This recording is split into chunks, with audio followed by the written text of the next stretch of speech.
Well, I am so excited to be here with Brooke Hudson. Brooke is, um, she's not just a friend, but doing amazing things in the community. So, Brooke, thank you so much for joining me today. Oh, thanks for having me, Andy. It's great to be back. I know, and I think we've talked somewhere within the last year. We had an interview, but Mhm. now we're literally 1 year in to COVID, and you are the producer for Omaha Fashion Week, and a lot of things had to change or pivot since things started literally a year ago in March. Yeah. So let's just talk a little bit about, you've got two events coming up, one at the end of March, like within the next week, and Right. also the fall event. So how have things changed over the year? It has changed dramatically, and we've learned a lot of new things. Our August 2020 season was a hybrid event, so we had a digital component to it and a live event component. And we did most of the planning and the meetings for that season through Zoom. So Yeah. even our model calls were all done digitally. So we changed a lot of our processes just to make it more safe. And then when we actually got into the August season last year, even the way the backstage is configured and the way we did social distancing and keeping people in cohorts as they move through the backstage Yeah. was all super challenging. But we made it, we got through it, and there were no cases or community spread that came out of the event, which we're very thankful for. But it was a lot more work. It added a layer of complexity we've never dealt with before. Yeah, absolutely. And I mean, I remember talking to you, and we did an interview, before the fall event. But at this time last year, you had actually had your spring event, right? And thank God, yes, It we was did. like maybe 3 weeks. Literally like 2 or 3 weeks Yeah, prior. Yeah. yeah. Mhm. So you had your spring event. We did. Well, Yeah. let's talk about the spring event. Sure. So we have our next season coming up next week, which Yeah. is great. And when we got through the August season, we decided to push back our spring season. Normally, it would be at the end of February, so we pushed it to the end of March, thinking, surely by then there will be vaccines and things will be better. But as we got into October and November of last year, we started to realize this is risky. I don't know if things are going to be where we'd like them to be to do the event safely. Yeah. So we got our designers together, and we had originally been thinking, let's just do an all digital season and we'll do digital runway shows. Got the designers together, and they all pretty much, I'd say about 90% of them felt a digital show wouldn't do for them what a live production would do. Right. And their advice to us at that time was, why don't you just not do runway shows in the spring and then come back strong in August? So we took their advice because the designers are the heart and soul of Ab- everything we do, right? Absolutely. And decided at that time that, yeah, okay, we're going to just go ahead and not do runway shows in the spring and focus on August for the runway shows. So fingers crossed, the vaccinations beat out the variants because it's like a race against time between Yeah. those. But as of where things stand now, we're quite hopeful that we'll be able to do in-person shows in August. But for this season, rather than the runway shows, we're going to be focusing on what we've always focused on in the spring season, which is um, community and education. We call our spring season Fashion for Good. Because And let me just, I'm going to interrupt you just for a second. So Omaha Fashion Week, for how many years was it just like the fall show? It was always, I mean, it was this, straight runway shows. oh my God, it was amazing. And then at some point, what year did you add a spring show? We added a spring show, I think it might have been 2009 or 2010. I believe they did a very small show during the spring in 2010. And then in 2011, I actually took over as the producer Right. and started expanding that. So that spring 2011 season was my first one. I had no idea what I was doing. And And the so, thing about the spring show, to me, it did, as we're going to start talking about in a minute, it added the elements of, you had a cancer survivor show, and then there was an educational piece. So there were yeah. all these little like niche pieces to each night that that brought so much more out and educated the community about a lot of different things. So I just Yeah. wanted to say that real quick. So, but I'll let you take it away. Yeah, so that the Cancer Survivor Show was really the first step that we took, and I think that was in spring of 2012 that we did that show, and that was really the first step towards building up this idea of fashion for good. And at the time, we didn't even that phrase hadn't been coined. Yeah. And then we added in our high school student night, which we would have about 1,000 high school kids would go to that, and that was always the opening show of our spring season.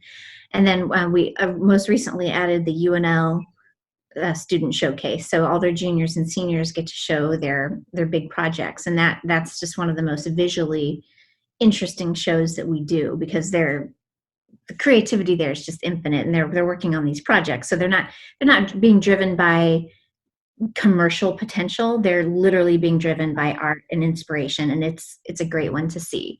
And it's the first. It's kind of the first kind of anything in our community, being able to push that information and show these young designers and have them be able to showcase their work. Mm-hmm. Yeah, it is. It was a groundbreaking idea that my husband Nick came up with, back in 2008, which was, rather than charging designers to be in the show, we'll charge for tickets and hopefully get some sponsors.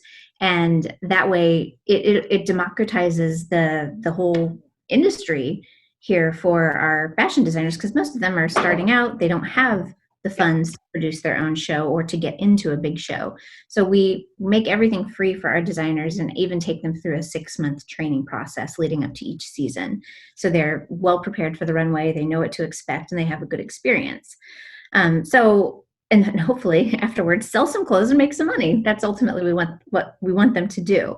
That the spring season is just awesome, because it is all about fashion for good and education. So we maintain the spirit of that season for our next week's activities. But rather than doing that through runway shows, we're actually looking beyond the runway. So we're calling this upcoming week Omaha Fashion Week Beyond the Runway. So we're looking at what happens kind of behind the scenes. So we've got next Monday, if you follow us on Instagram, you'll see high school students taking over our Instagram feed and showing what they've been doing in the classroom. Some of them are in class, some of them are working virtually on their stuff. So that'll be interesting to see. And then Tuesday night, we will still have our traditional student night, but rather than having a runway show, we'll have a discussion panel of local experts who represent different aspects of the fashion industry. And then the following night, on Wednesday, we have James Scully, who is a casting director who's worked in the industry for decades, but he has actually been recognized by Vogue as the industry's whistleblower. So what does that mean? So it means he's the one out there making waves and making things that aren't right change.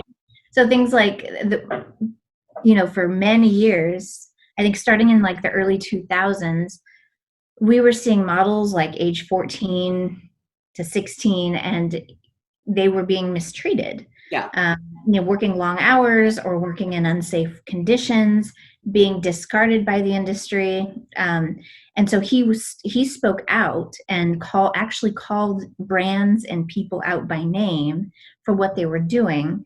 And that got the attention of LMBH and Kering. And he brought those two big fashion conglomerates together to come up with the Kering LMBH model charter. And so this charter has now been adopted by the industry internationally as a way of protecting models, and out of that came age limits. So you can't send a kid to New York under the age of 18 to walk in a show because of that movement that he started. He's also called out casting directors who only want to cast white models. He's been a big proponent of seeing more diversity in the industry, also a bigger embrace of the industry for curvy models. Right. So he's called that out as well. So he's just such a fascinating character. And if you're a parent with a kid who's interested in fashion, or you are a young person interested, that is going to be a fascinating talk, because it's going to be focused on ethics in the industry Yeah. and kind of what he went through to speak truth to power. And one of the things I just want to mention as you're talking, I don't think we realize fashion has always played a huge role in our lives for, I mean, thousands and thousands of years. Yeah. You know, and and I think sometimes we kind of disregard it as it's, you know, either you're fashion forward or you're this, or Mhm. but it's just regardless of it, it's just an important part of our lives. It is. It's a way. It's one of the easiest ways to express yourself. Yeah. And my thing is when oftentimes when people find out that I produce Omaha Fashion Week, they're like, "Oh, I'm not a fashion person." I was like, "Well, you're wearing clothes, so you're a Yeah. fashion person." And And the clothes you wear also kind of it has an impact on how you feel too. absolutely, yeah. And that the You're Cancer the color. Survivor Show Yeah. certainly speaks to that idea of the way fashion can lift spirits and give you courage and the strength to carry on through adversity. So yeah, and those things are important. And so these battles that James Scully has fought in the industry to make things more fair are really important, and they're an important part of perpetuating that idea that fashion really does have a big impact on our lives and our identities. Yeah. So he's going to be great. And then on Thursday night, we have Takun, which we've been wanting to talk to Takun for years. But he actually grew up in Nebraska. So he's Really? originally, yeah, he was born in Thailand. I believe his dad was in the military or some family member was in the military. So he Yeah. moved to Bellevue when he was 11, graduated from high school from Bellevue West, I believe. And then from there ended up in the fashion industry, and he's had great success. He actually was mentored by Anna Wintour and kind of had a cameo role in the fashion documentary. What was it called? The September issue. Yeah. So you can actually see him interacting with Anna Wintour in that documentary. So he is going to be great to talk to because he has a lot of memories of becoming inspired by the industry and different places in Omaha that inspired him to get into the industry, whether it's like thrift stores or the mall. And so I think it'll be really cool for kids, especially, to hear from him and what he went through and how he ended up on that path just by virtue of the different experiences Sure. and things he saw Sure. and Sure. when he was Yeah. growing up here. So anyway, yeah, Um, we're excited about that. well, let's talk about just how people can buy tickets and where to go for information. Sure, yeah. So the tickets this season are free. So there's no cost to them. It's a really big thing that we've changed, and we're doing it because Wow. COVID sucks. And it's been a tough year. And so we just want to make this accessible to anybody who wants to come and learn and be inspired again. So you can go to omahafashionweek.com to see the full schedule and to reserve your space at these they're going to be Zoom sessions. And so there is a limited number of spaces available for those, but they're free. Yeah. Oh my gosh. Okay. I'm so excited about that. Um, let's just talk briefly before we end our conversation about August 2021 and Yes. kind of what your, Well, fingers crossed I the know. Yeah, vaccinations for show sure. up. And I think by the time we get into May, we'll be feeling pretty clear about what direction that's going in. But for now, we're planning it's going to happen, that it will be an in-person event. Hopefully, we won't have any more restrictions around masking and social distancing. We'll see. Yeah. Um, so yeah, and it will be back to the runway. We'll be in person, back to the runway. How that looks, we're open. This year has really just made us rethink everything and what are the things that we really need to do and what are the things that we want to do. And Yeah. so we're going to be really sorting through that and making some decisions, but the plan is to do in-person runway shows, and we'll be opening up designer applications for the August 2021 season next week.